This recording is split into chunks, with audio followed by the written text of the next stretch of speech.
Yes, I know, folks. We know playoffs are happening.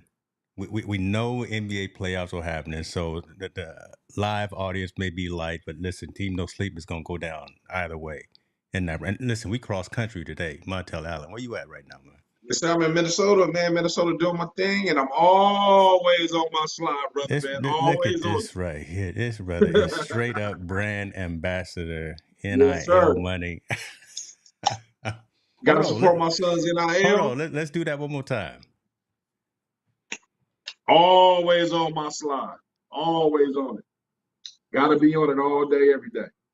Hilarious, man. I So, love that. That's what's got to up give a right shout out there. to the Slide Company. Thank you so much for brand ambassador, my son Blake out here in Southwest Minnesota doing this thing. So, we're really proud of the opportunity. We appreciate it. So, got to support. Gotta support. Listen, and it's more than just brand ambassadorship. It's straight up NIL right there. So so love that's happening. Glad that's working out. See folks jumping in, seeing you in the building. That means we gonna start. Let me take a peek over here and see what John Moran is doing to these Lakers because he's killing them right now.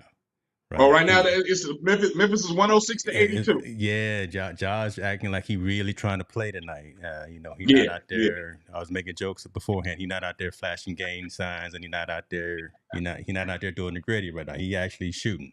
So plus stay at home, right? So you got that advantage. So we'll see how that works out. I know them. Cavs are playing. I'm not watching the Cavs. I do. But not no more. They done. New York won. New York won. Yeah. Wow. Okay. So that's done. So New York put them through. Looking forward to something good happening tonight with the Kings. Or the Warriors. We're going with the Warriors. I got 3 people up and down my street that got Warriors flags out there in their house. I'm like, man, okay. I'm not really either way, but I'm in Sacramento proper, so. You know what's crazy, and my man? mother-in-law's over here right now. She's got her purple, light the beam shirt on. So I got to be careful what I say. Make sure I'm rooting for the right team tonight. What's crazy, if I wish they weren't playing against each other, because then I would be going for both teams, right? Yeah. I would be going for both teams. Yeah. So whoever wins this series, I'm going for them to win it all. Yeah. Period. Oh, okay. Like that. I'm a Warriors fan, and then I'm, Sacramento. I spent so much time there in Sacramento in my youth, so I got love for them too. I wish they weren't playing each other, but since they are, I'm gonna go Warriors first because I've just been a fan for them for so long, and then right after bat, Sacramento winning, I'm going for Sacramento all the way. You're gonna put the other hat on right quick. It's been 17 years since Sacramento has had any reason to cheer and ring the cowbell. So we just enjoying this ride. De'Aaron Fox is like he's getting ready in pregame, so he's gonna play even with the busted finger. So it's gonna be good. There was no way that Sacramento was gonna sweep the defending champions. So yeah, it's going 5, 6, 7 games. You know what was crazy, man? I think the Kings and the Kings fans and Sacramento deserves it, man. I mean, to be such a town that always looked at the smaller market, little brother, everybody, even when it comes not only to the what's in the Bay Area, but also the LA teams. They've always looked as like the little brothers. And it's good to see the one and only professional team there doing it big again. And on the right path to hopefully win a championship, man. If anybody deserves it, Sacramento fans do, because they've been selling out that arena for so many years. That's true. We got a lot, not just blood and sweat. We got a lot of tears up here in Sacramento. So okay. So we'll get into our stories too, but I just hit my head too. A lot of teams are leaving this area. So yeah, the Warriors left and went to San Francisco proper. Correct. You saw the whole. Well, you know about the Raiders that they keep bouncing back and forth there in Vegas. Yep. Oakland A's. The A's are supposed to be going to Vegas, right? Leaving and looking at going to Vegas. My goodness, man. That just pulls the heartstrings to a lot of us, again, old school cats out here in Northern California, sports fans, to have even the A's pull out. But looking at another, I mean, the city's not giving them what they need, right? As a professional organization. Yeah. I mean, are they supposed to stay? I mean, they got to really ask themselves. But I mean, I don't think the Oakland area really understands what an impact could mean. That's jobs loss, that's marketing loss, that's all these things that come into that's money that influxes in Oakland when people come watch the games and people from out of town come watch the games that's going to be gone. I mean, I hope they make a last minute dash, but I mean, also Oakland has more issues, right, than worrying about baseball, right? They have other things they got to worry about. That's true. With the homeless and with things that are going on in the inner city. They got a lot more things I think to worry about baseball. So I wish they would both be a little bit more patient with each other, obviously, but it doesn't look that way. I mean, professional sports is all about the mighty dollar, All about the unfortunately. money. So Right, first and foremost, man. So yeah, listen, I want to give some shouts out to everyone that's coming in. I see Dr. Stone is in the building. Your Pistons, man, you don't hold your breath too long because you might pass out. But yeah, them Detroit Pistons, Mr. Cox is here. Tall Boy is in the building. Listen, love to have y'all here. I'm tracking the games too, so if you're not watching it, I got them on screen. We watching, and we'll get into that. Let's get into it, man. Social impact of sport. Team No Sleep today, April 26th, the day after my mother's birthday. Dad's happy watching. birthday, Miss Davis. I think mom's probably at work or somewhere, but I want to say happy birthday to her once again. We had a great time with her last night. Man, subject matter for the last few weeks. Continue to have kind of that same dialogue, continue to have that same conversation, continue to ask why. And the quantity of stories has dwindled in the headlines of the news over the week, and the dramatic outcomes. I don't even know if I'm saying it right. So no one that we have seen has necessarily lost their life or anything of that nature, and it's been the top of the news. But there is this one particular story that did kind of revolve around sports that we're gonna have to talk about. We have to talk about this. And this is probably, again, one that probably didn't make a whole lot of headlining news, but again, needs to be addressed because it's revolving gun violence. Young man, Mr. Robert Singletary, at his house, had some kids playing outside at their house. Kids were playing basketball. I'm gonna pull the story down so you can read it, but I want to tell it to you exactly what happened. The kids were playing basketball. The ball went into Robert Singletary's yard. Robert Singletary went out and got his gun and started shooting.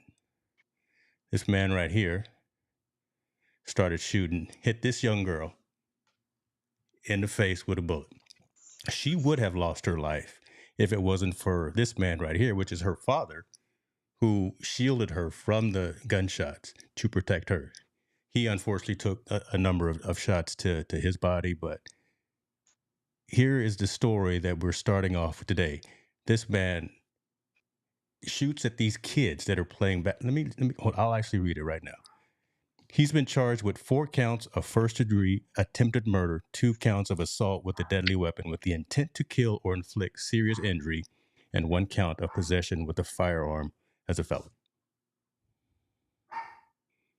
Come on, talk to me about this. Where we at, man?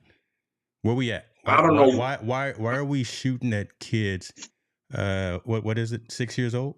6-year-olds playing outside with their friends because the ball falls into their yard. This is sad. This is sad. It hurts my heart that this happens because we all have nieces and nephews and kids that play outside. And the fact that this dude, just because they're playing and the ball goes in your yard, and I understand you may be a little bit disturbed, but it's in the middle of the day. Kids are supposed to be playing outside and being vibrant and having fun. And the fact that you think you had the audacity to shoot somebody, I can tell you this much: he's lucky I'm not the judge or I'm on the jury. Right. Absolutely lucky because guilty is charged and given the maximum sentence. And I don't care about your mental health. If this is a situation where he tries to hide behind mental health, that's BS. Yeah. Because you're conscious enough to go get a gun. You're conscious enough to walk outside, and you're conscious enough to start shooting it. You're not crazy at that point. So the fact of the matter that he did that, man, I'm just appalled, man. I'm like you say, you always say you're tired of hearing these stories and you're tired of these things. This is the one that kind of is breaking my back. I'm like, yeah, this one gets you right because there's no rhyme, reason. You can't wrap your head around it. And I've got to highlight it for the people here. So police say Singletary fired on little Kinsley White and her parents, Ashley Hildebrand and Wildon White, Tuesday after becoming enraged that a young group of kids playing let their basketball land on his property. Tell me this mindset. What can drive you that crazy to go shoot a kid for playing basketball on the court outside? Like, what was they doing? Screaming, yelling, dribbling the ball? What? I can't even imagine, or it can't even register. It doesn't register. I don't know what. what those kids could have did to drive him that in range. That tells me right there was previous issues going on. This man was fed up. He felt he had the right, and since he felt he had the right, I hope he gets thrown under the jail. Mm-hmm. Yeah, I mean, so he turned himself in, right? So I mean, I don't know, karma got to him, whatever the case may be, but he turned himself in 500 miles away from where the incident actually happened down in Florida. But, the fact that he is in custody, things of that nature. But again, there's no rhyme, there's no reason. It just doesn't make sense. But there you go again. He has enough capacity to run, right, after he did it. Right. So he not, because I'm going to tell you right now, the thing he's going to believe, I was temporarily insane. I was going crazy. No, you wasn't. No, you wasn't. You was a straight a-hole. You was being an a-hole, and you decided to go get your gun, and then you started. I can't imagine seeing that little girl standing there, and you have the audacity to really want to pull the trigger, like you're pointing a gun at a little girl and you shoot. I don't think, get that mentally in your head. I mean, our audience, think about that. A little girl outside is that the face door, right there that deserves to get shot for playing outside with her friend? I don't care what's going on in this world. I don't care what. There's no reason for me to do that. None. Zero. Under no circumstances. They can be calling me the N-word, chanting it out, jumping up and down all day, every day in front of my house, and I wouldn't pull the trigger on a little girl like that. This is crazy, man. I'm not understanding what the mindset of anyone would be to do something like that. I keep saying it because I can't comprehend. I really can't comprehend. Yeah. Kinsley here needs stitches in her face from bullet fragments, and Hildebrand was grazed by bullets. So again, they're hopefully getting taken care of from a medical perspective. But again, you just think about the shock of this whole incident, why this would happen. Like Tallboy was saying, what were the kids supposed to be doing? They out there playing. Exactly. So prayers to the husband and the father and the mother who were out there shielding their kids, and to all the kids that were affected by this. But we got to do something about this, man. We got to do better as a people to make sure that these types of senseless actions don't happen anymore. I would hope, I mean, obviously, I think the young girl is going to need help, right? She's going to need, because I mean, not only did she get shot, she watched her father get shot. Yeah. She watched her father get bullets. Her. Now she's watching her father in the hospital trying to recover. Man. Right? Over this, I mean, she's the one that's going to have some mental challenges going forward. Yeah, at the tender age of 6-year-old, right? She can't fully comprehend the actions of what's happened, but that's going to be with her for a very, very long time. So let's hope that the right care happens on that side right there. Another story. Definitely. Another story, kind of bringing it back also into sports, somewhat related. Them Clippers, one of the star players not playing, Kawhi Leonard. Kawhi's got a lot of things going on, not just with his health and not just with injuries. His sister. Yeah. His sister, Kamisha Williams, was finally charged, booked, all of that stuff. The legal system is underway for a 2019 case where her and a friend of hers went to a casino late at night, were gambling, saw an elderly couple come in. Elderly couple apparently was also winning. Lady had about $1,000 worth of gambling money that she won in her purse. Elderly woman, 84 years old, went to the restroom. Kawhi Leonard's sister and this other lady followed her into the restroom, attacked the woman, tried to steal the money, beat her up, knocked her down. She hit her head somewhere. She started bleeding. The lady died. So now Kawhi Leonard's sister has now been found guilty of murder and will spend the rest of her days behind bars for this. Yep. Over $1,000 gambling win. An 84-year-old woman. What's crazy? You've got some reference to this to folks at this casino, the Pachinga Resort Casino in Temecula. Yeah, I know some people there.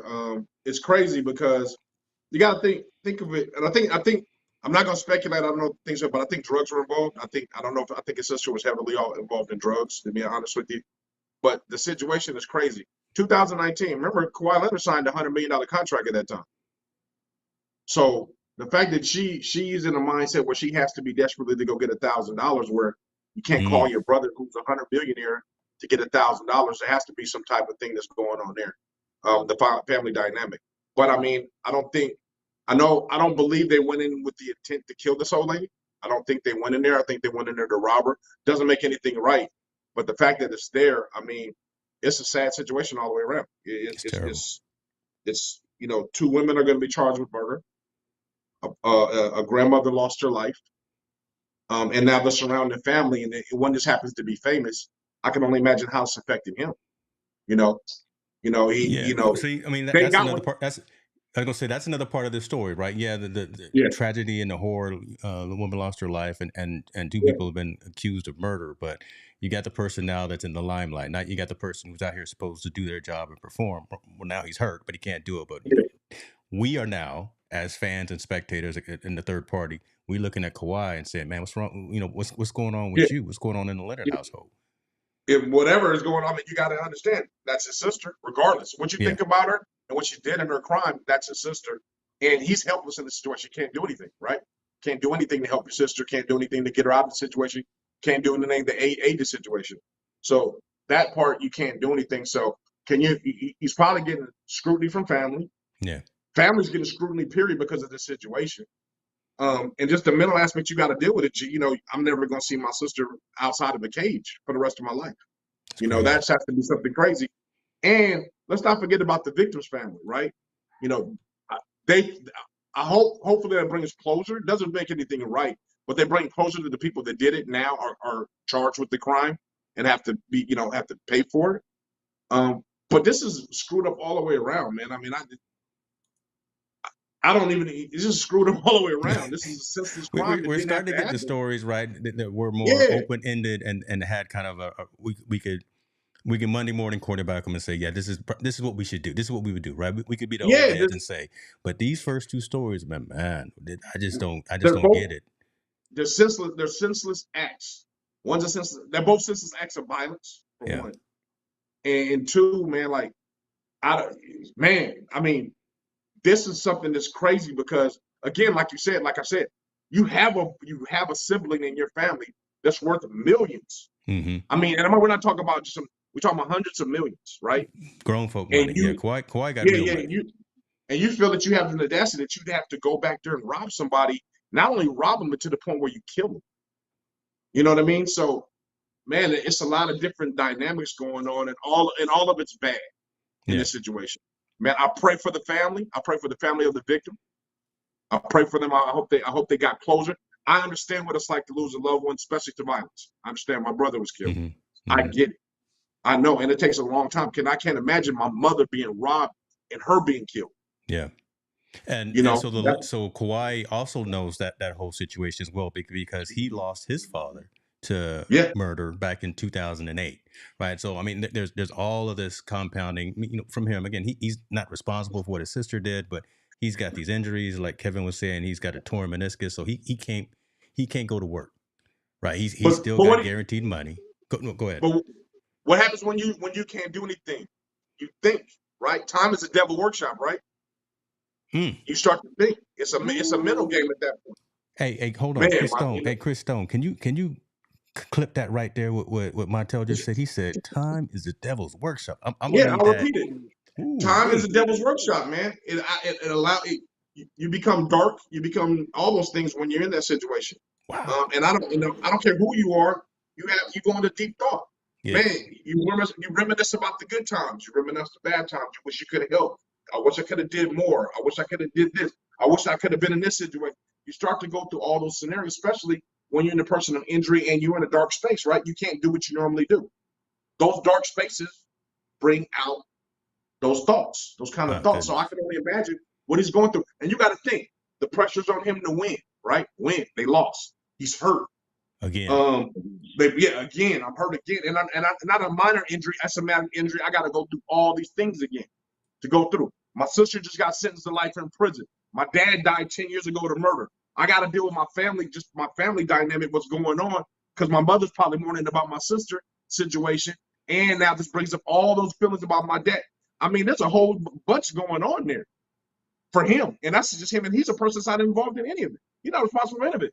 But And he's he the stays probably pretty the silent, breadwinner. right? And we always make the jokes about Kawhi being so Yeah, standoffish, right? He's not very flashy. He's down there in Los Angeles. He's not someone that's out there worried or working on his brand. He's not a LeBron, right?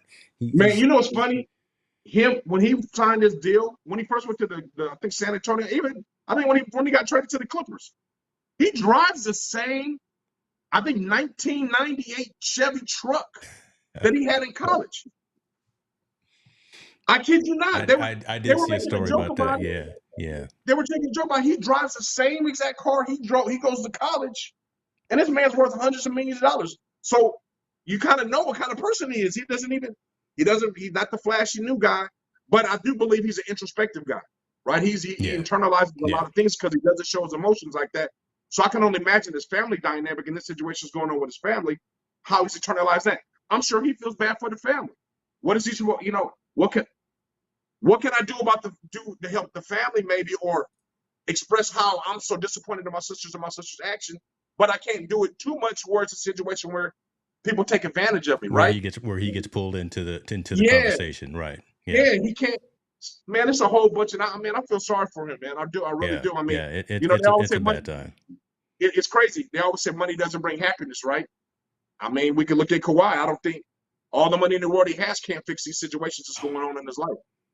Doctors can't fix him fast enough. He keeps getting hurt. His sister is gone now. I mean, figuratively gone. His father is literally and figuratively gone. Just imagine the turmoil that he's going through, and just hopefully that, man, nothing else happens around him, because the Clippers were supposed to go further with Westbrook, with George, with Leonard.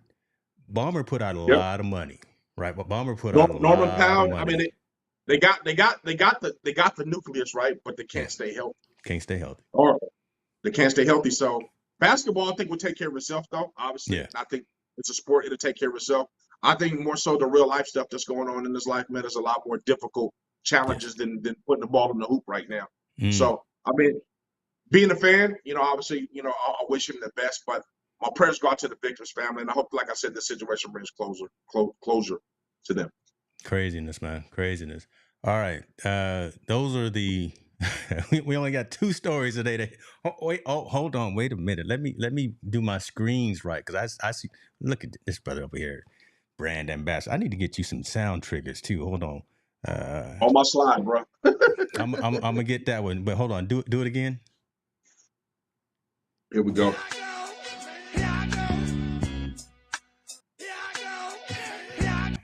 I'm gonna make you a drop. No, don't worry about it. I'm gonna get you a drop for sure. My goodness, I got my cousin here all the way from the East Coast. Lana said, "Hey, Jay," I was chiming in. Tonight's topic, well, we Lana, first and foremost, thank you for being here, sis. I appreciate you and I love you. Well, we started. You're gonna have to watch the replay. You're gonna have to tell the whole family to log in and watch the story. We were talking about just now about Kawhi Leonard's sister and how she was found guilty of murder for, unfortunately, killing a lady at a casino. And then we talked about this another gun violence situation that's happening and how our society needs to kind of correct that. So appreciate you for being here for sure. Thank you very much. Kevin Cox, money came by happiness. Money came by happiness. That is true. That is true. Leonard only played 2 games this series, and George played how many? 0. Westbrook had an unreal series and seems more like himself than ever. That's true. So we can talk a little bit about that before we go on to this next story, because it's kind of basketball related too. Yeah. Westbrook keeps bouncing around, and he's boisterous. He's a brand guy. He's flashy. He's a UCLA guy, so I love him for that. Shouts out to UCLA. But he seems to be in the right place. I think he can't go nowhere else. He'd have been everywhere else.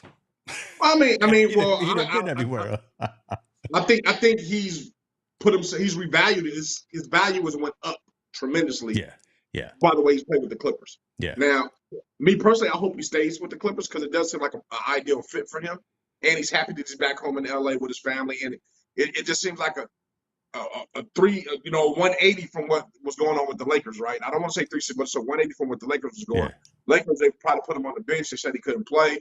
They thought he was past his prime, and what he's doing now with the Clippers, I mean, he basically was trying to carry them this whole series, and he was putting up the numbers we're used to him having, those triple doubles. He just happened to have an off night, the last game. A couple of nights ago. And listen, but everyone does, but he can still ball. Yeah, he's gonna be all right. Yeah, otherwise, I think that his tempo, I think him playing with those guys another year, I think that will give them some more, especially now that Kawhi's going to be hurt. He's going to be out for a while with a torn meniscus. It's going to take a while to come back from.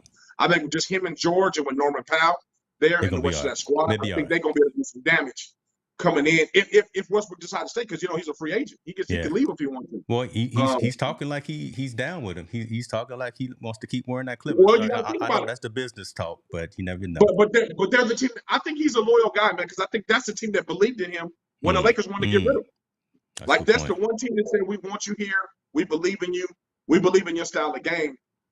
Come here. And he showed everybody, he proved everybody wrong. He still got some game in him. Yeah. And I hope that's the place that he stays, man. I really do, because I think he's a good ambassador of not only the Clippers. He's a good dude, man. Man, he's a handful sometimes, but he's a good dude. Eric Watkins is talking about the Clippers need to trade Kawhi. That's the first. This is probably the second time only that I agree with Stephen A. Smith too. He said Kawhi need to go ahead and retire, but see, he said that, and I knew that before I knew about the story about his sister, right? So didn't know about all this other baggage that's on him. But you know what? I don't know, man. I mean, yeah, you want to trade him because he gives you value right now, and you may be able to get something for him. But also, how do you give away a person when in that game 2 when he carried him and beat Phoenix Suns by himself, scoring 40 points and 12 rebounds? So he's got game. It's now a question of health. Can he stay healthy? Can he do those things? And we've been questioning other players, Zion Williamson. Can he stay healthy? Even Paul George. Paul George is healthy on the earth. I mean, I shouldn't have said that. I shouldn't have said that. Those guys, man, I mean, I don't know how they do it, how they will maintain their minutes or anything like that. I just believe, I don't know if you trade Kawhi right now. I really don't know, because he's a perfect piece for the Clippers. Him and Paul George, when they do play together, they're dynamic. When they ever get a chance to play with each other, when they're healthy. I just don't. If you trade him, you're going to get less value right now because he's hurt. So you can't give him up right now. Yeah. You have to wait till he gets healthy and maybe to the All-Star break if you're to try to get rid of him. And at that point, he plays himself back into being great again, and then you don't say anything. And let's be honest with you. Without Kawhi, Clippers still had a chance if other guys would have just stepped up. Ooh.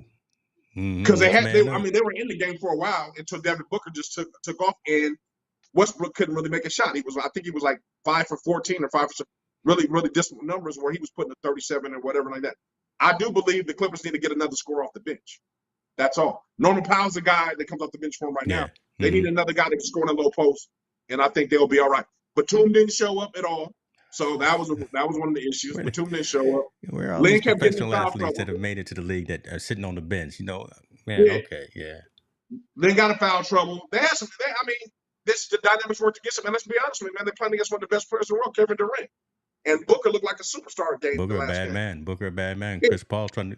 I will say, Grizzlies did what they needed to do tonight. They took care of the Lakers handedly, 116-99. So there will be another game. So shouts out to John and them for out there doing that thing. So good stuff on that. Good for them. New York wrapped it up, and now Memphis is going back to LA.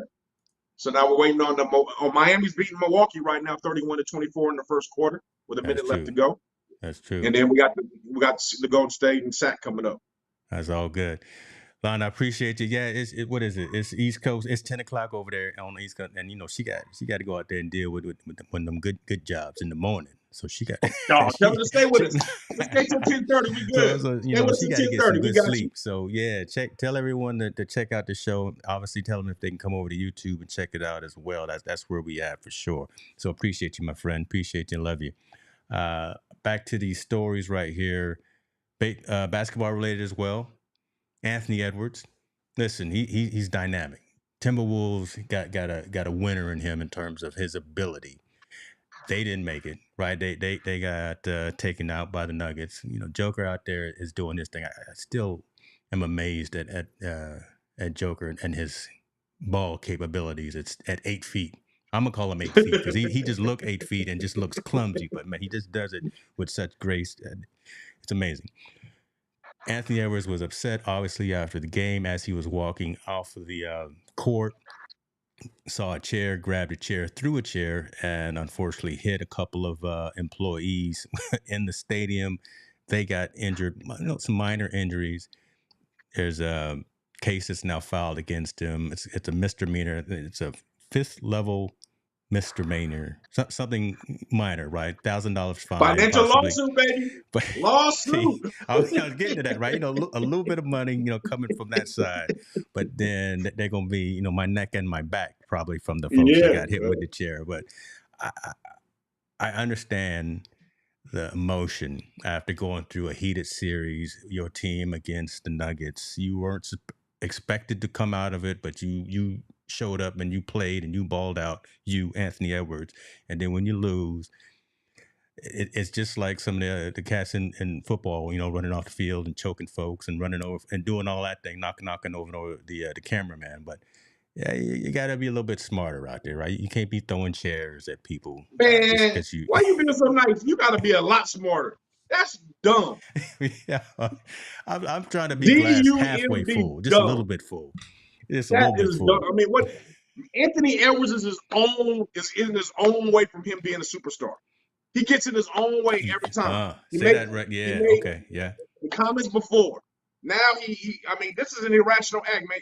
You lose the game. You missed the game-winning shot, or the shot. I think they would have tied it or took him in overtime. Yeah. You get so pissed off and mad that you're gonna throw a chair. Now it's gonna cost you probably millions of dollars. And because I'll be the first one. My neck, my back is cracked. I can't move, can't work, can't do anything. I'm mentally traumatized. You're gonna get all that. I know. We're laughing because no one was seriously hurt, but if someone was serious, we wouldn't be laughing. But yeah, we might. I just wonder why they had the news and the core news had to specifically say 2 female employees. So I almost, why the distinction in that? But I'm gonna leave that alone. That's just my mind reading into that if they're trying to stir something up. But 2 female employees. No, they are. I mean, come on. The media's gonna put that out there. 2 female employees got hurt. Blah blah. More like it's an assault. It makes it look like more of it's an assault, right? Yeah. If a man hit a woman with anything, right? It's an assault. Where actually, him, it was kind of, and then it was a light assault, but he just threw the chair out of anger and it happened to hit him. Yeah. But I mean, Anthony Edwards, man, is his own problem, and he gets in his own way, and he's a PR nightmare when he does things like this, right? He's a PR nightmare for the team when he does these types of things, because instead of making headlines, him scoring 40 points, he's making headlines by throwing a chair in the crowd, hitting 2 innocent people. He's got to do better. He's got to do better. And I know he's young. I know he's young. I don't even think he's 22 years old yet. He's very young. But he's got to grab a control of his emotions. Especially in games like this, because he's going to play in a lot more games like this in his career, because he's that dynamic and that great. Yeah. So he's got to learn to control himself and control his emotions, because he can't keep getting into stuff in these situations, because he's the black eye, right? He's the guy that's looking for him to do something dumb, stupid, so they can capitalize on it and write dumb stories like this when he has to handle it a little bit better. I like him as a player, dude. He's dynamic. When he comes to play, he comes to play. Yeah, he's a baller. No, he showed up and showed out. It's just, again, it's unfortunate. Now, the question will be does he stay in Minnesota? Does he stay in Minnesota? Because I believe either this year or next year is his contract. His contract is up for extension or whatever. It's the question: does he stay in Minnesota? And with all this bad press he keeps getting in Minnesota, and these things going to Minnesota. And let's be perfectly honest, I'm here right now in Minnesota right now. Yeah. Minnesota is not the most racial-friendly place. Not saying it's open racism, but there's a lot of problems with the public, and I'm talking mainly the African-American public and Latino public, and the police. Talk about it. There's always friction there, and we know what the friction is there because of George Floyd and all the other scenarios going on.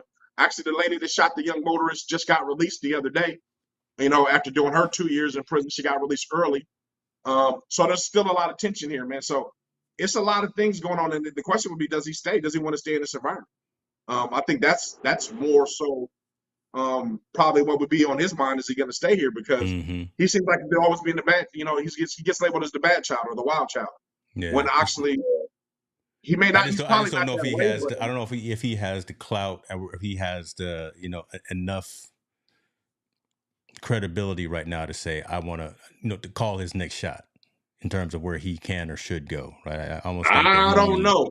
So you mean to tell me the Sacramento Kings like, hey, we really want you to come here and you're a free agent? Man, we don't don't need no trouble, man. We don't want no trouble around here, brother. We just I trying don't to think it's trouble maintain. doing, man. I don't want him coming around here and see, you like the media, man. You buying right and telling like the media. He made a racial. I mean, he made a LGBTQ plus slur that was derogatory, which he got caught on film. He got slapped on the hand for, and now he has this. Yeah, he did. But for the most part, he's been pretty much a model citizen kid. I mean, he's balls out. He does his thing. He does whatever he needs to do. I think people poke for him and look for him to do something to magnify it 35,000 times so people will read the stories and do something like that. I believe in those situations, people get tired of that, right? Especially if your local media keeps trying to find something that's wrong with you. If that's the case, does he stay? Detroit. We'll send him to Detroit. Chris Stone can take him over there, and it'd be all right. He might mess around and be up in Houston with the new coach over there, playing Houston. They need all the help they can get in Houston because that is madhouse right there. We won't get into anybody's business, but yeah, they need some home training up there. I mean, there's a lot of I think there's a lot of teams that can use his talent though. Yeah, it just depends on where he's is he willing to stay there and kind of go through the trials and tribulations for the Timberwolves to get good again or become a factor in on the Western Conference, or does he say, you know what, I'm tired of this, I'm going to jump ship? And like I said, I think what he did, I think it was in the spirit of competition. He was just so frustrated and mad because he missed a shot and he lost the game. He threw the chair, but he has to understand he has to do better. Yeah. He can't do those types of things. He's a superstar. Yeah. He can't do those types of things. So I'm sure today he had a long meeting in the front office with the Minnesota Timberwolves and their HR and their legal department. Do some community service. You're gonna paint all these chairs. You're gonna paint the rest of the chairs that you didn't. Yeah. And I'm pretty sure they told him to get his checkbook out because he's gonna be steadily cutting the checkbook to those employees he hit. Yeah. So we'll see how that all pans out. Okay. All right. Let's get into another story about sport that's close to your heart and mine, football. I have never watched this particular type of game before, but this year, for some reason, I set my DVR to record this particular type of game. Spring game. Colorado Buffaloes. Never watched Colorado. Who? Why? And why would I watch a scrimmage? For the most part, that's what it was. But I wasn't the only one who watched this game. I wasn't the only one who decided that they wanted to go to the game as well. Because if you want to take a look at this year versus last year, Colorado Buffaloes spring game, 1,950 people in the stands last year.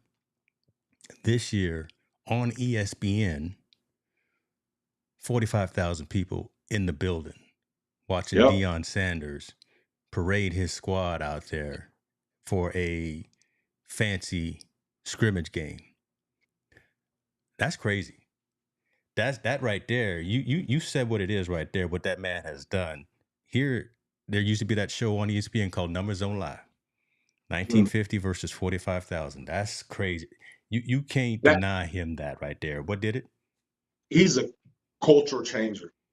You can't even deny it anymore.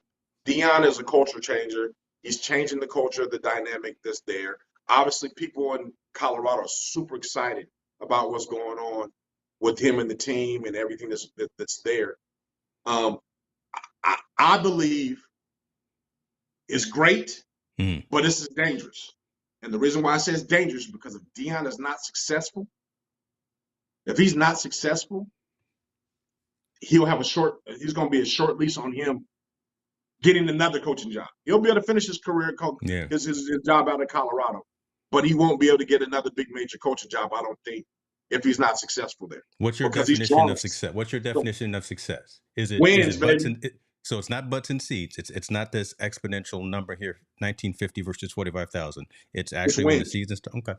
Is it the actual? Is it a trophy? Is it a winning season? Because he's got to get them to. He's got to get them bowl eligible. That's what he has to do. I don't expect him to win the Pac-12. I don't expect him to be that guy because they're just not built like that just yet.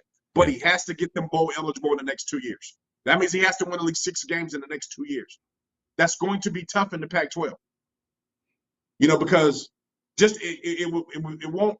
This year, you still got Oregon. You still got Oregon State who's coming up. You got Utah who's good. You still have the Arizonas that are rebuilding just like they are. You still have Cal. You have Stanford. Mm-hmm. So you still have some teams that are in there. I do believe that USC and UCLA are on their schedule for this year. So he's got a lot to do. Yes, they are. And build that program. Because if he doesn't win, it doesn't get him bowl eligible. All this is unnecessary because that 45,000 is going to dwindle right back down to 1,000 if he doesn't show success on the field. Right now, he's looking good. He's talking about this dynamic culture change. Things need to shift. All these things, and people are going to be all right with it. They're going to be all right with it the first year. Okay, cool. You're right. You're going to do all these things. Make the changes you got to make. Obviously, they're giving them free will. The AD is giving them free will to develop the program the way he wants to. Yeah. But year 2, Deion's going to have to produce. He can buy all these things. He can change the theme music. With he can repaint everything. He can go from Nike to Under Armour. He can do all those things. But at the end of the day, there better be more W's than L's. Is pretty much what he's got to get more. And you give him only 2 years. That's a short. That's a short. No, not in college football today with the portal. It is not short. Not at all. Right now with the portal, it is easy to turn around your team and become dynamically successful ASAP. Okay, that's talk why about the portal. Talk about the portal. Deion's got and with the story you just brought up. Yeah, Deion's going the opposite way with the portal. Yeah, right. He's had a number of players. I believe now that the numbers up to 24. Last time I checked, it was 18. It's up to 24 people that are in the portal right now. After having the great spring game and the buzz going on, and ESPN and all that, his players are still leaving. And some of his players they're starters. They're not guys that's coming off the bench. These are starters, and they can't do it. I read the article about a couple of them, and they talked to some of the parents, and they just say they refuse to say why, but they just can't play for Prime, Coach Prime. It's not a healthy environment for them to play in. So, as great as as shiny as the nickel is on the surface, something in the back is not as clean as it's supposed to be because it's not going the way it's supposed to. Everything's supposed to go squeaky clean the way it's supposed to go. And Deion saying these guys are refusing to work. I believe there's a little truth to it, but also I believe the players there's something going on where, hey, this is just not the right environment for everybody. Maybe you got to be a certain kind of player to play for Deion and buy into a system. Everybody's not built for that. But I find it hard to believe that you're going into this game with 70 players and 24 leave. Already. 1/3 has said we're out. Already. Something is wrong. Said I can't play for you either for whatever reason. And some of the players that are in the portal actually balled out during the spring game. Yes. Right? Yes. Multi-touchdowns, number of yards, all this, yada, yada, yada. And people from on both sides of the ball. You got offensive linemen, you got wide receivers. I think there may be some more QBs in here. Yeah, Drew Carter, 6'3" sophomore, appeared in 6 games in 2021 and was the last remaining quarterback from last year's roster. He's in the portal. He says he knows that he's not going to overshadow number 2, Shedeur. Right? I mean, he knows that he's not going to get to play unless Deion's son gets hurt. Yeah, what's crazy about that, right? Deion didn't even make an open competition. He said when his son comes in day 1, he's going to be the starter. Yeah, that was true. That was true. Yeah. It wasn't like there's going to be competition. There was nothing. And I'm gonna make it perfectly understand everybody out there, all the people out there. I believe in nepotism. I truly do. I do believe in nepotism because I think that's how people get ahead. But in this situation, man, like he didn't even give nobody else a chance to compete, right? Like no one even had a chance to compete for the job to prove if they were better than the son Shiloh or not. He said day 1, the son is the starter, coming in the starter, and the son did play. He played pretty good. He played all right in the spring game. He looked really good. But I mean, I think attitude like that or situations like that are kind of jading other players from coming there and playing. Like he's going to tell you who's going to start, and there's no breaking that mold. Even if you're performing at a level that's either competitive or maybe better than the person, Deion's going with the particular person, and I think that's probably causing a rift with the locker room. That's what it is. Yeah, that's definitely what it is. So, man, we'll see. But first real game is going to tell who shows up, who's going to be out there. And some of these And, cats coming in, listen, that spring game yeah, wasn't very spring weather. It was no, but Colorado you know what's weather. crazy? We've all been praising Deion, right, for all of his wins, right? The wins he Yeah. gets, the wins. I want to see how Deion reacts when he loses, because you're going to we've lose seen how this he year. reacted at Jackson State when they That's lost the different. bowl You're in the game. championship. He Yeah. only lost in the championship. That one Right. game of championship, and plus he was already 1 foot in and 1 foot out coming to Colorado. Yeah. He didn't lose very much in Jackson except for the first year when he was rebuilding, and he was very quiet. It wasn't out like he was now. He wasn't very all the way in. Now Right. that he's the prime time, Coach Prime, I'm always on ESPN. I got 6 games on ESPN coming out this year. I want to see how he deals when he loses. Where's that Coach Prime and that vibrant attitude that you have when you lose? Okay. And I'm not talking about just a lose by 1 point where we're playing in the game, it was just a bad call or something didn't go our way. I'm talking about when USC, who's a powerhouse, puts it on you. And they beat you by 21 points. And you do these, and then you lose the next week. And you lose the following week. Yeah. You know what I mean? I You want to play see Coach against some Prime storied programs who've been around for a minute, and their players got some beef on them, and they not in the portal. They got some chemistry with each other. I hear you know that makes sense. So I want to see how that reaction is, because that's a telling story how great a coach is, right?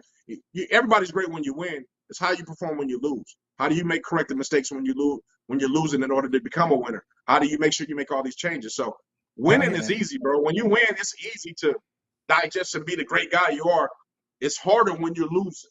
When you're losing, because now you have to find answers on how to get better and how to win. So it's gonna be interesting to see how he reacts. Yeah. When this team loses. Now, if this team starts winning and they win it off the bat, hey, Coach Prime, I mean, he's probably going to be going down as one of the greatest coaches we know about. But I don't think he'll be I don't think they're there yet. in the College Football Hall of Fame before we know it, right? As a coach. Yeah. But I think he's about to, but I mean, all the greats lose, right? They lost before. Even Nick Saban, when he first started, he was losing. True. So losing is going to be part of the business. I just want to see how he reacts to it. How he changes the dynamic of the team. What if his son Shiloh is playing bad? What if the quarterback is playing bad? Does he bench his son? Is he going to be that person to bench his son to say, you know what, I need to sit you and put somebody else in to get the team a spark or something? And what that guy outplays his son? You know what I'm saying? Those different dynamics happen in college football. They happen in college football all the time.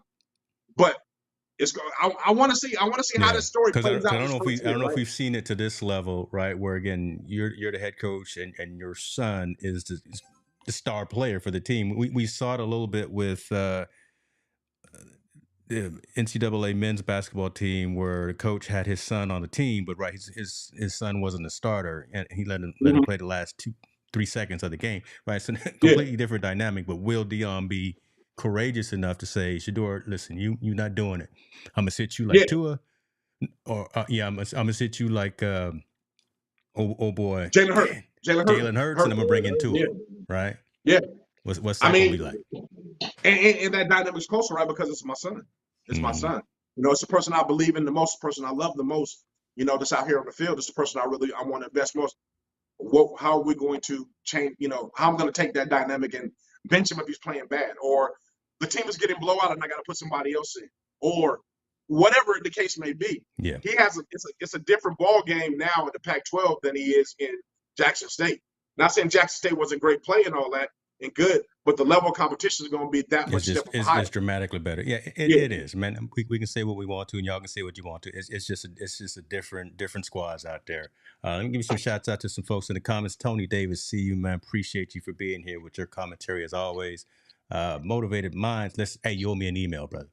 Motivated Minds. Carlos, come on, man. We got to get this going, man. I need to get you on these streams. He could be here right now because we was talking some stuff this morning.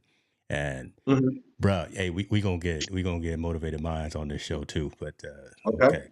Talk to him. I saw a story that let's know what Kevin said about, because I made a statement about getting into the Hall of Fame. Oh yeah, he said Coach Prime, he's got to get some more wins underneath his belt to actually get into the Hall of Fame. So yeah, that's true. Oh, okay, absolutely. Yeah, but if he wins now, and since he gets him in a bowl game or a big time bowl game now, yeah, man, you can't argue with what he could do. I just don't think the team is at that point yet. He hasn't brought in the guys. But like I said, another thing we got to understand: there's over 5,000 Division I guys in the portal. He's got his pick of the litter who he wants to go get. Keep it in perspective, brother. There you go. Keep it in perspective for us. It's not like there's not talent out there. Now he just got to go land who he wants to bring in and play. Once he grabs those guys who wants to come in and play, I think he can make an instant impact. But like you said, it's going to take a long time. You don't got a long window. The portal is too wide open. We got money. I need to change ASAP. Golly. I need you to make some changes. Just like they said to Lincoln Riley. And let's compare Prime to Lincoln Riley. Lincoln Riley went to Oklahoma to USC, who had a dismal season the year before. And they said, Lincoln Riley, you winning now. Tell it. Lincoln Riley won now. Tell it. Yeah. Okay. And the reason why he won now, he got those guys from Oklahoma to transfer over to USC to play with him, and they became successful. Prime has to do the same thing. You don't have that window. You don't have that big window. I think he's up for the challenge. We'll see how it works out. I think he's up for that. And we'll see how it works out. They have to want to fit in his system and lifestyle too. That's true, right? Because we had that story that there's already some folks in Colorado that are chirping at Deion for some of his methodologies. When we first read the story, we thought, oh Lord, what didn't happen? Deion got caught up in some, and no, Deion just up there telling folks, come to work. When you come to work, we may pray before game and before practice. We may raise our level of consciousness. And there were some folks within the Colorado area, and you can search back and look at the old stories that we've talked about. It's in the news. He's out there with some folks that didn't like him praying at team meetings. So that's the biggest controversy. That and his 9 toes. Those are the biggest controversies that Deion has right now. Well, I think we gotta look at him as a person. He's great. I mean, he's been everything you want to ambassador college football, embrace HBCU football, embrace the growth of a coach. He's doing everything the right way. I mean, and he has that personality that just brings it out. Those are great things. But now we're talking. Now he got grown folks money, as you would say, in Colorado. Come on. And now that you got grown folks money, you need to have grown folks results. Grown folks results is we need W's. Now we want to be in bowl games. We want to play in the bowl. We eventually want you to win the Pac-12 for us. But right now, we just need you to get us to bowl eligibility, and we'll be fine. That buys us more time and more years, and buys us more recruits and all that things. Those are what's happening. And like I said, with the level of the portal now, there ain't no way. Yeah. There ain't no way. You got time to wait. You got one year. We'll let you rebuild. After that, brother, we need results. Man. And results need to come ASAP. And Lincoln Riley set the bar in the Pac-12. He set the bar. Yeah. So that's the new standard bar. So I think he can do it. I do think he can do it because he has a great coaching staff with him. Coach O'Boyle and the guys he brought from Kent State and all those guys, great staff. But now an exodus of 1/3 of your football team is gone. You got to bring in not only that 1/3, but you got to bring in another 40, 50 guys just to kind of make them put practice squad and all that stuff. So Deion got a hard task in front of him, man. It's not as easy as people think to recruit. And like you said, everybody doesn't want to play for him. Everybody don't want to play for him. It's not all flashy and all like it looks on his social media. Equip Institute's in the building. Appreciate you for being here, Flo. Thank you very much. Kevin says, I think Prime gets a longer window than Riley got at USC. Different circumstances as far as program history and money as well. We'll see. We'll see. I don't know. I don't know if he gets a long window, man. Colorado been losing for so much, and they gave him 2 years. That's it. A year and a half. No, I'm not giving him 2 years before he's going to be there. I'm saying he needs to show improvement on that team 2 years, and I think they need to be able to get bowl eligible. Remember, you only need to win 6 games to be bowl eligible. That's not a lot to ask from a person that has an open checkbook and the portal's free to roll. Yeah, it's not in this day and age. So I'm asking you to win 6 games. When we won 1 last year, you need to win 6 now in 2 years. You've had an opportunity to build your team for 1 year, what you want it to be, and now to get some more guys in here. Hell yeah, I need expectations. I just paid your ass hella millions of dollars. I gave you all. I ain't making $300,000 or whatever it was at Jackson State to now you clocking multi 7+ figures. Yeah. I feel you on that. I need change. And again, I'm going to compare you to who's in our conference. Lincoln Riley did the same exact thing. Granted, I know LA's a different market, but he did the same exact thing, and he got them all the way to the playoffs and I'm not the playoffs, but got him to a big major bowl. To the bowl game. I'm just asking you to get me to a mid-major bowl in 2 years. In 2 years, not one. Lincoln really did it in one. I'm telling Get me you, to in the 2 years. Popeyes chicken bowl game. I don't know what I shouldn't have said Yeah, that too. We know yeah. somebody's Give bowl me to the game. Hershey's Candy Bar Bowl. Whatever it is, get us to a major, a minor, not a major. It don't have to be a major bowl, but you got to get us to a bowl eligible game. Get me to something where I'm still playing. All right, we didn't drain that one. But let's continue on. Just a couple of more stories. Appreciate everybody for being here, for chiming in as well. Let's see. Hold on now. We got oh yeah, the Kings are playing. Kings ahead right now by 28-19 against the Warriors. It's early on, so I'm not nothing to do with nothing. Bucks 55-51 over the Heat. Still early, nothing right now. We'll see. We're gonna wrap up. So I know folks probably got one eye on one TV and one eye on us. We appreciate y'all for hanging with us for a minute. We're gonna wrap with a couple of decent stories now. Football still. The story of that everybody been talking, and kind of everybody's been talking about that, folks. That's been on everyone's mind. When is this man gonna finally make a decision? When is he gonna come out of the cave that he went to, I think, in Oregon, and decide that he's gonna play football for a team? Aaron Rodgers is in New York City. Ladies and gentlemen, he's going to wear number 8. He's not going to wear number 12 because that was Joe Namath's number. How you feel about Aaron Rodgers showing up, playing quarterback for the New York Jets? All I can say is they better be relevant now, right? You paid all this money to get Aaron. Aaron's there now. Depends on which Aaron Rodgers show up. I mean, he's got to get them through the regular season and get them in the playoffs, right? That's an accomplishment for the Jets. Get them to the playoffs first, and then after that, see what magic he can make. But I mean, it's a 2-year contract. Yeah, Aaron's gonna have to do something, man. I mean, I think Aaron Rodgers is a GOAT. He's a GOAT. He's one of them. But he's one of them. He's a GOAT. He's a GOAT in Green Bay and in the Green Bay system.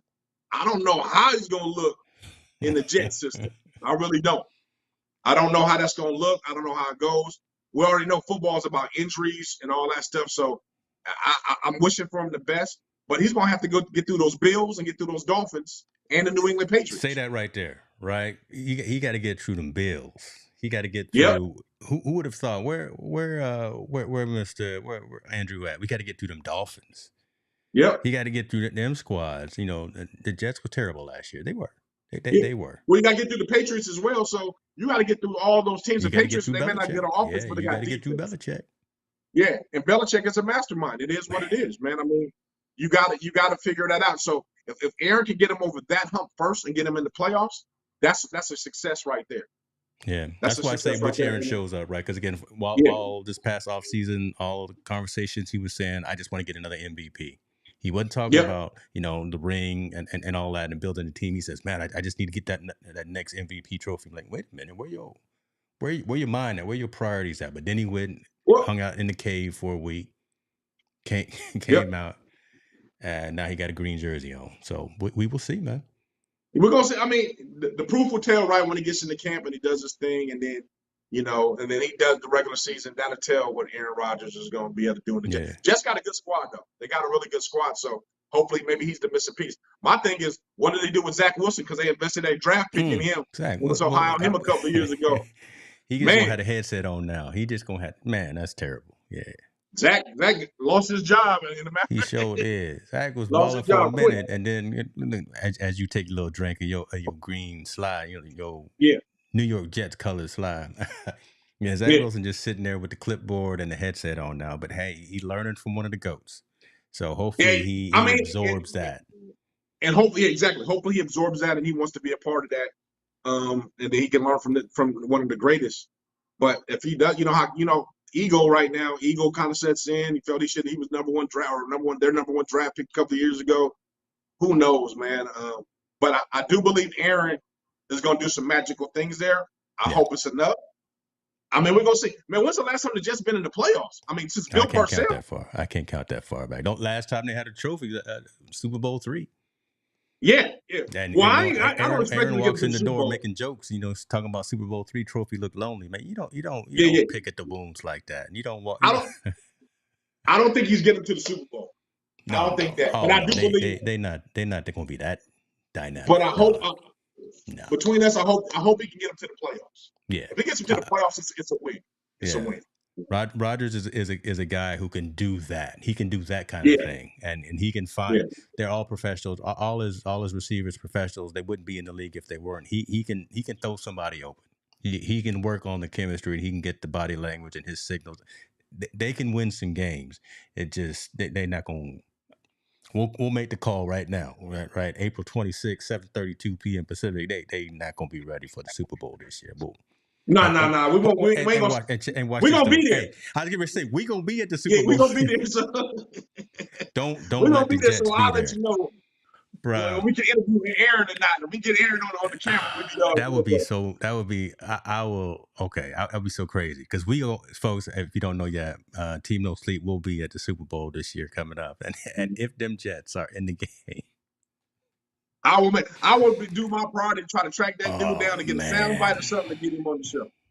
bruh, I'm gonna stop and not gonna say nothing else. Okay, so last time 2010 was when they made the conference championship. All right, I'm not gonna say Man, nothing else about any more football teams until after until we figure out who's going to the bowl.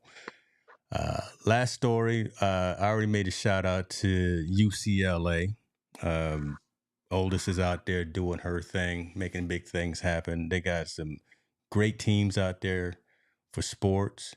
They got a dynamic gymnastics squad. If y'all don't know about the gymnastics team out there at UCLA, if you don't know anything about the volleyball team, if you don't know anything about the baseball team, and let's talk about some other teams they got. Let's talk about their softball team. Softball team has yes, got some winning pedigree in them yep. because here we go right here. Ladies and gentlemen, this is all in the family right here. Maya, what's her last name? Oh Lord. So what's her hold on, what's her last name? Maya Brady. Oh, she got her uncle's name. Maya Brady, Mm. softball squad. Her uncle Tom Brady went out there and cheered her and the squad on this past week to a win. So love seeing that right there. And the man is the GOAT, and it's genetic. His niece is out there playing. She's a sophomore out there on the softball team, and they were playing the Arizona State Sun Devils. That's a good team too. But Yep. yeah, had the GOAT in the building taking pictures of his niece, and they won. I just wanted to show that right there to show. I That's got the love, man. I mean, yeah, I got bring- the allegiance to the school, but we got the GOAT there too, cheering on his knee. So I thought that was yeah, I pretty mean, you cool. got to think, man. I mean, one is great for him to support his niece and just to see that family affair going on, and for Tom, I mean, let's be real. He's got a busy schedule, right? A real Yeah, busy schedule. It's not yeah, like he's a guy that just sitting around and does nothing. I mean, he's a guy that has a busy schedule, wondering what he's going to do as far as his next career is concerned, and for him to take the time to go out to UCLA, spend some time with his niece, enjoy the game. It looks like he's around fans, so he ain't trying to hide. He yeah. ain't trying to be. He out there with the people, man. He Yeah, out he's there out with there the with the fans folks. and doing his thing. It gets no better than that, man. It don't get no better than that. So shout out to Tom Brady and his family. Good luck to his niece. I wish him nothing but the best. Yeah, And to be all honest, man, I wouldn't be mad if he come back in one more year. I wouldn't be mad if Tom decides to come back one more year and play a little bit. I wouldn't be mad at him because okay. even though he didn't go out on top like he wanted to, he still got game. He can still ball. Yeah, there's something in his nutrition, and I've seen the TB12 training program because when I was in Boston a few years ago, and I actually went to his main location. He don't put nothing that's process. The stuff that he put in his body, the fuel that he uses to get it going is legit. He can And afford it though. He can afford I it. didn't buy none. Yeah, because it was at that Tom Brady price. So yeah, I didn't get none. Yeah, I just yeah, looked yeah. at it. That's true, but he can afford it. I think he can come back and do it one more time too. Yeah, I think he can come out and play, man. I wish him nothing but the best, man. But yeah, he good to see him spend some family time, and yeah. we ain't on some Giselle all over the damn social media. So good for him. Oh man, I love it. I love it. All right, brother. Listen, it's 10:30 your time where you are right now. Stay warm because you out there in that cold weather. We watching these squads play. Warriors are catching up. Steph's probably hitting threes from the parking lot again. So it's 36-30 right now. The Bucks are still ahead by the Heat, Mm-hmm. 66-57. Oh, but before we go, we got Yes, to talk sir. about Jimmy Butler, man. The other day, Jimmy Butler and Trae Young in the playoffs. Ice Tray. You want to talk about Ice Tray? Oh, The hey, Boston fans, boy, hey. woo! That game winner, he hit. But, hey, Tall boy, you still here with your Atlanta Hawks, man? Yeah, boy, them Atlanta Hawks, man. He put on the show. Yeah, He put on the so show, that and then was dope. That was dope. Then we got to witness Jimmy Butler, probably one of the best playoff Jimmy Butler games we've ever seen somebody play. When he scored that, I think he scored 56 by himself in the game. By himself. Right. So game on the line. I mean, man, can't complain, man. So shout out to those dudes, man. Shout out to NBA basketball right now at its best, and Sacramento back in the first round.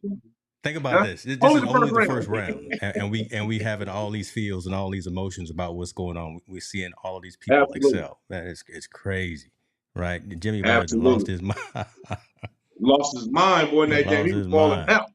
So man, I mean, good shout out. I mean, I'm excited. Basketball's here. We still got the USFL XL for football, so I get my football fix. Baseball's in full swing now.